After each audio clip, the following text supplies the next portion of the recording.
دادگاه کشور پرم روسیه روز 27 دکامبر شونازر شوزفارف را که شهروندی هم تاجیکستان و هم روسیه را دارد در قتل بیرحمانه همسر حامله 21 سالش شبنم و پدر عروس 48 سالش حاجی قربان گناهکار شناخت و به حبس ابد محکوم کرد.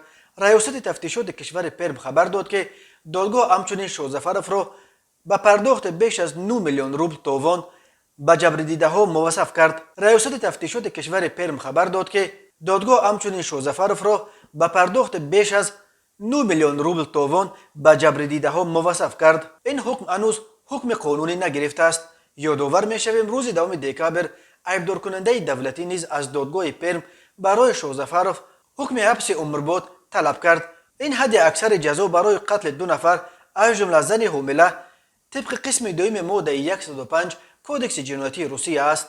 بنا به خلاصه تفتیشاتی و دادگاه روز 3 فوریه سال 2021 در کوچه ایسینن محله زاستروفسکای شهر پرم جسد آغشته به خون و سربریده شبنم 21 ساله را در درون خانه و جسد پدر 48 ساله او حاجی قربان را در کوچه پیدا کردند.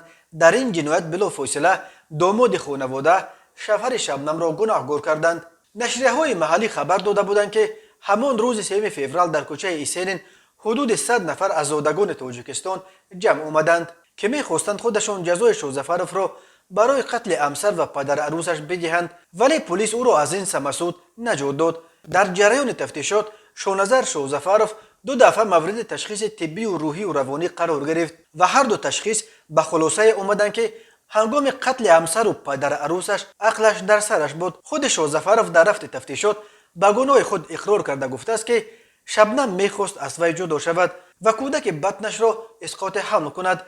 پدرش هم از این تصمیم او پشتیبانی میکرد و همین باعث نزاع خونینی شد که با چنین فاجعه انجامید. در سر او نیت کشتن شبنم و پدرش پیدا شده. او اول شبنم را کردباران کرده، سپس با همان کرد سرش را از تن جدا کرده است. وقتی شونازر از خانه بیرون میرفت در کوچه با پدر عروسش روبرو شده است و او را هم قریب 60 ضربه کرد زده است. از شبنم 2 فرزند خردسال، 1 پسر و 1 دختر یتیم ماند. نگاهبینی آنها را همک شبنم به دوش خود گرفت و کودکان را به تاجیکستان برد. جنازه های شبنم و پدرش را هم مادر ماتم زده این جوان زن برای گور و چوب به تاجیکستان برد. این خانواده از تاجیک آباد بوده. پدر و مادر شبنم تقریبا 30 سال پیش در آغاز جنگ شهروندی تاجیکستان به پرم کوچیده آمده بودند.